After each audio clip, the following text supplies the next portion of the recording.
Assalamualaikum warahmatullahi wabarakatuh. Kembali lagi bersama saya Nur Fahmi Ulum. Di video kali ini saya akan membahas tentang sanksi pada UUT. Untuk videonya simak video berikut. Di sini ada bab 7, perbuatan yang dilarang. Pasal 27 yang pertama, setiap orang dengan sengaja dan tanpa hak mendistribusikan dan mentransmisikan dan membuat dapat diakses informasi elektronik dan dokumen elektronik yang memiliki muatan yang melanggar kesusilaan. Yang kedua, setiap orang dengan sengaja dan tanpa hak mendistribusikan dan mentransmisikan dan membuat dapat diakses informasi elektronik, dokumen elektronik yang memiliki muatan perjudian. Yang ketiga, setiap orang dengan sengaja dan tanpa hak mendistribusikan atau mentransmisikan, membuat dapat diakses informasi elektronik dan dokumen elektronik yang memiliki muatan penghinaan dan pencemaran nama baik. Yang keempat, setiap orang dengan sengaja dan tanpa hak mendistribusikan atau mentransmisikan, membuat dapat diakses informasi elektronik dan dokumen elektronik yang memiliki muatan pemerasan dan pengancaman. Yang pasal ke-28 ada dua. Yang pertama, setiap orang dengan sengaja dan tanpa hak menyebarkan berita bohong dan menyesatkan yang mengakibatkan kerugian konsumen dalam transaksi elektronik. Yang kedua, setiap orang dengan sengaja dan tanpa hak menyebarkan informasi yang ditujukan untuk menimbulkan rasa kebencian atau permusuhan individu dan kelompok masyarakat tertentu berdasarkan atas suku, agama, ras, dan antar golongan. Yang pasal ke-29, setiap orang dengan sengaja dan tanpa hak mengirimkan informasi elektronik dan dokumen elektronik yang berisi ancaman, kekerasan, atau penakut-nakuti dengan ditunjukkan secara pribadi. Pasal ke-20 ada 3. Yang pertama, setiap orang dengan sengaja dan tanpa hak atau melawan hukum mengakses komputer dan atau sistem elektronik milik orang lain dengan cara apapun. Yang ketiga, setiap orang dengan sengaja dan tanpa hak atau melawan hukum mengakses komputer atau sistem elektronik dengan cara apapun dengan tujuan untuk memperoleh informasi elektronik, dokumen elektronik. Yang ketiga, setiap orang dengan sengaja dan tanpa hak atau melawan hukum mengakses komputer dan sistem elektronik dengan cara apapun dengan melanggar, menerobos, melampaui, dan menjebol sistem pengamanan. Pasal 31 yang pertama, setiap orang dengan sengaja dan tanpa hak atau melawan hukum melakukan interupsi atau menyadapkan atas informasi elektronik, dokumen elektronik dalam suatu komputer dan sistem elektronik terlalu milik orang lain.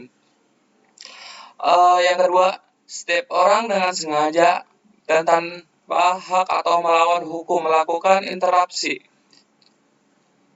atas transmisi informasi elektronik dan dokumen elektronik yang tidak bersifat publik dari ke dan di dalam suatu komputer, sistem elektronik tertentu milik orang lain, baik yang tidak menyebabkan perubahan maupun yang menyebabkan adanya perubahan, penghilangan dan penghentian informasi elektronik dan dokumen elektronik yang sedang ditransmisikan. Yang ketiga, kecuali interupsi sebagaimana dimaksud pada ayat 1 dan ayat 2, interupsi yang dilakukan dalam rangka penegakan hukum atas permintaan kepolisian, kejaksaan, dan institusi penegakan hukum lainnya yang ditetapkan berdasarkan undang-undang. Yang keempat, ketentuan lebih lanjut mengenai tata cara interupsi sebagaimana di mana dimaksud pada ayat 3 diatur dengan peraturan pemerintahan. Di pasal ke-32 yang ke-1, setiap orang dengan sengaja dan tanpa hak atau melakukan hukum dengan cara apapun mengubah, menambah, mengurangi, melakukan transmisi, merusak, menghilangkan, pemindahan, menyembunyikan suatu informasi elektronik dan dokumen elektronik milik orang lain atau milik publik. Yang kedua, setiap orang dengan sengaja dan tanpa hak atau melawan hukum dengan cara apapun memindahkan atau mentransfer informasi elektronik dan dokumen elektronik kepada sistem elektronik orang lain yang tidak berhak. Yang ketiga, terhadap perbuatan sebagaimana dimaksud pada ayat pertama, yang mengakibatkan terbukanya suatu informasi elektronik dan dokumen elektronik yang bersifat rahasia menjadi dapat diakses oleh publik dengan keutuhan data yang tidak sebagaimana mestinya. Pasal ke-33, setiap orang dengan sengaja dan tanpa hak atau melawan hukum melakukan tindakan apapun yang bersifat terganggunya sistem elektronik dan mengakibatkan sistem elektronik menjadi tidak bekerja sebagaimana mestinya. Yang pasal ke-34. Yang pertama, setiap orang dengan sengaja dan tanpa hak atau melakukan hukum memproduksi, menjual, mengadakan untuk digunakan, mengimpor, mendistribusikan, menyediakan, atau memiliki. Di sini ada dua ya. Yang pertama yang perangkat keras atau perangkat lunak. Lunak komputer yang dirancang atau secara khusus dikembangkan untuk memfasilitasi perbuatan sebagaimana dimaksud dalam pasal 27 sampai dengan pasal 33. Yang sandi lewat komputer, kode akses atau hal yang sejenis dengan itu yang ditunjukkan agar sistem elektronik menjadi dapat diakses dengan tujuan memfasilitasi perbuatan sebagaimana dimaksud dalam pasal 27 sampai dengan pasal 33. Yang kedua, tindakan sebagaimana dimaksud pada ayat kedua ayat pertama bukan tindakan pidana jika ditunjukkan untuk melakukan kegiatan penelitian, pengujian sistem elektronik untuk perlindungan sistem elektronik itu sendiri secara sah dan tidak melawan hukum. Pasal ke-35. Setiap orang dengan sengaja dan tanpa hak atau melawan hukum melakukan manipulasi, penciptaan, perubahan, penghilangan, pengerusakan informasi elektronik dan dokumen elektronik dengan tujuan agar informasi elektronik dan dokumen elektronik tersebut dianggap seolah-olah data yang otentik. Pasal ke-36, setiap orang dengan sengaja dan tanpa hak atau melakukan perbuatan sebagaimana dimaksud dalam pasal 27 sampai dengan pasal 34 yang mengakibatkan kerugian bagi orang lain. Pasal ke-37, setiap orang dengan sengaja melakukan perbuatan yang dilarang sebagai mana dimaksud dalam pasal 27 sampai dengan pasal 36 di luar wilayah Indonesia terhadap sistem elektronik yang berada di wilayah yurisdiksi Indonesia. Di sini ada keamanan sistem. Praktik bisnis yang menggunakan perangkat elektronik atau komputer dalam kegiatan bisnis cakupannya terlalu luas. Maka yang pertama, semua bukti tadi diakui secara hukum setelah mendengarkan pendapat keterangan seorang ahli atau kustodian dalam pasar modal. Yang kedua, dokumen tersebut juga bisa diakui tanpa adanya keterangan. Jika sebelumnya telah ada sertifikat terhadap metode bisnis tersebut. Yang ketiga, dokumen elektronik adalah dengan mengandalkan pada hasil akhir sistem komputer. Misalkan, dengan output dan sebuah program komputer yang hasilnya tidak didahului dengan campur tangan secara fisik. Contohnya, rekaman login internet, rekaman telepon, dan transaksi ATM. Yang keempat, perpaduan dari dua metode di atas. Yang kelima, sejauh mana keamanan suatu sistem dan keterlibatan dari orang terhadap sistem komputer tersebut. Karena biasanya kejahatan dengan menggunakan komputer internet melibatkan orang dalam. EDI, Electronic Data Interchange. Indonesia sudah menggunakan teknologi ini sejak 1967. Namun anehnya, pengadilan sendiri belum menerima bukti elektronik tersebut sebagai alat bukti yang sah di pengadilan. Tindakan pencegahan. Tindakan preventif lebih diutamakan dalam keamanan. Di sini yang pertama, membuat password kombinasi menggunakan kombinasi huruf, angka, dan simbol. Misal L log 1K4 jauh lebih susah untuk di-hack dibandingkan Pusuci Melati Mewangi. 2. Gunakan keamanan tambahan pada Facebook misalnya Anda bisa menggunakan security tambahan yang akan meminta kode khusus untuk dikirimkan ke HP bila akun Facebook Anda diakses melalui browser dari PC yang dikenal. Yang ketiga, digunakan antivirus yang memiliki fungsi browser protected dan firewall yang akan memberi peringatan bila situs yang Anda kunjungi tidak aman. Yang keempat, tidak memberikan password kepada siapapun, walaupun itu cowok Anda, karena laki-laki yang kecewa sering berbuat nekat untuk menghancurkan Anda dengan segala cara. Email sebagai alat bukti. Dalam sistem hukum Indonesia, keberadaan data elektronik termasuk email belum diterima sebagai alat bukti di pengadilan jika terjadinya sengketa. Dalam hukum positif Indonesia, menggunakan data elektronik tidak setegas di beberapa negara. Pada apa yang diperjanjikan atau apa yang terjadi secara virtual tersebut secara substantif telah sesuai dengan kaidah hukum yang berlaku. Misalkan, melalui email, si A menawarkan suatu barang dengan harga serta spesifikasi barang disertai klausul perjanjian mengenai tata cara penyerahan dan pembayaran harga. Kemudian si B hendak membeli barang dan tidak berkeberatan terhadap cara dan klausul yang ditawarkan oleh si A. Mereka bersepakat menjanjikan email tersebut sebagai alat bukti di pengadilan jika di kemudian hari terjadi sengketa. Email berujung penjara. Kisah berita bermula saat ia dirawat di unit gawat darurat Rumah Sakit Omni Internasional pada 7 Agustus 2008. Selama perawatan, berita ini tidak puas dengan layanan yang diberikan. Ketidakpuasan itu ditulisnya dalam sebuah surat elektronik dan menyebar secara berantai dari milis ke milis. Surat elektronik itu membuat Omni seberang pihak rumah sakit beranggapan berita telah mencemarkan nama baik rumah sakit tersebut. Berita sejumlah dokter mereka. Seperti apakah surat berita yang membawanya ke penjara? Merujuk pada pasal 1320 Kuspret mengenai syarat sah suatu perjanjian. Perjanjian yang dilakukan antara A dan B di atas adalah sah. Pasalnya, perjanjian didahului adanya kesepakatan kata sepakat, kecakapan untuk membuat perikatan yang diperjanjikan suatu hal tertentu dan suatu hal yang halal. Jika suatu perjanjian yang dilakukan telah memenuhi kesepakatan syarat tersebut, perjanjian tersebut dinyatakan sah. Bagaimana jika suatu transaksi menggunakan media internet?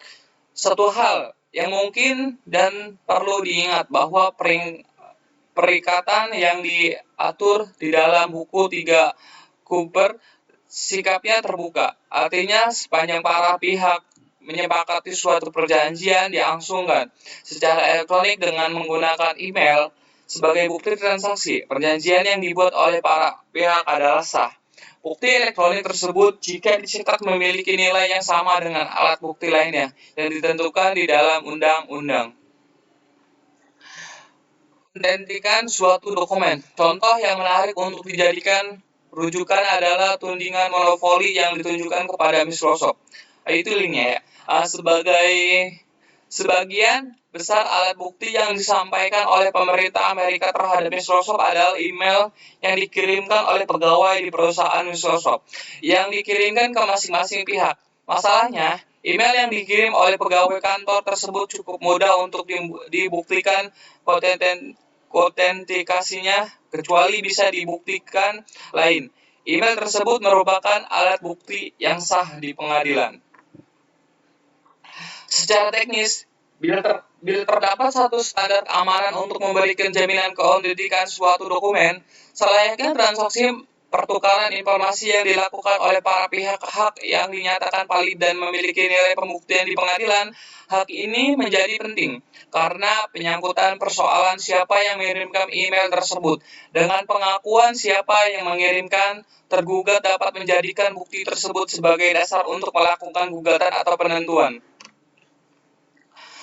Memiliki nilai pembuktian yang sama. Bagaimana dokumen elektronik yang notabene merupakan bagian dari tulisan yang dihasilkan secara elektronik. Indonesia sendiri memiliki Undang-Undang Pokok Kearsipan Nomor 71 Tahun 1971.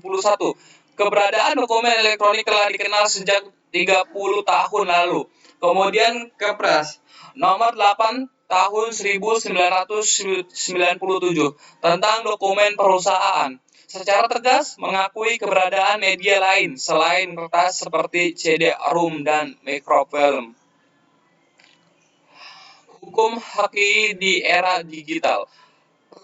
Perlindungan hukum hak atas kekayaan intelektual hak di era digital semakin diperlukan, khususnya menghadapi perkembangan menggunakan internet di Indonesia.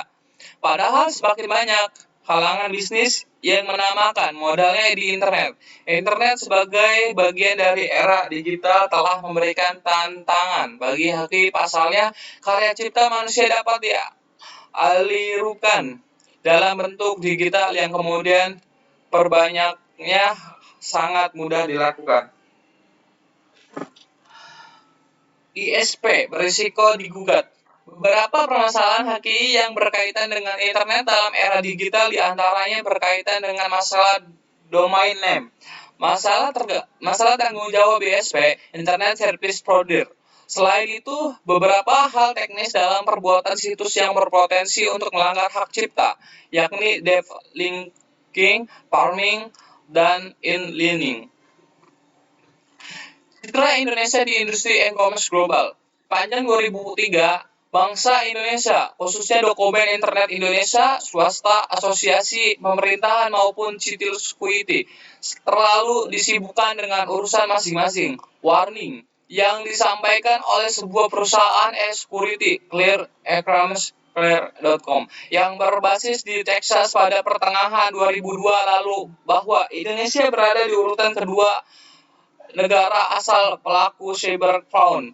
Kejahatan kartu kredit melalui internet juga sering disebut dengan istilah carding. Menurut informasi yang dilansir oleh Asian Sport pada pertengahan tahun 2003 lalu, data dari Lembaga Riset Internasional Datacloud (IDC) sepanjang tahun 2004, nilai transaksi e-commerce global mencapai $3,14